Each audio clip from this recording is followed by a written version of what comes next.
નમસ્કાર, હું Rinku Prajapati public Indian ન્યૂઝમાં આપનું સ્વાગત કરું છું। શરૂઆત કરીએ આજના સમાચારની। વિદ્યાનગર પોલીસ મથકના પ્રોહિબિશનના ગુનામાં નાસ્તો પડતો આરોપી 1 વર્ષ બાદ પકડાયો। આણંદ એલસીબી પોલીસે વિદ્યાનગર પોલીસ મથકના પ્રોહિબિશનના ગુનામાં છેલ્લા 1 વર્ષથી નાસ્તા પડતા આરોપીને વલાસણ ગામેથી ઝડપી પાડી આગળની કાર્યવાહી હાથ ધરી છે। અમદાવાદ વિભાગ પોલીસ મહાનિરીક્ષક દ્વારા અમદાવાદ રેન્જના જિલ્લાઓના વિવિધ ગુનામાં નાસ્તા પડતા આરોપીઓને પકડવા માટે ખાસ ડ્રાઇવનું આયોજન કરેલ છે, જે અન્વયે આણંદ જિલ્લાની પોલીસ નાસ્તા પડતા આરોપીઓને પકડવા કામે લાગી છે।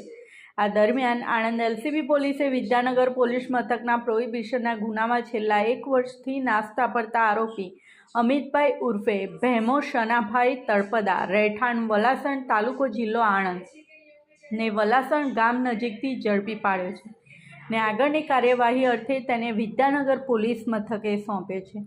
આ સાથે આજના સમાચારને અહીં સમાપ્ત કરીએ છીએ।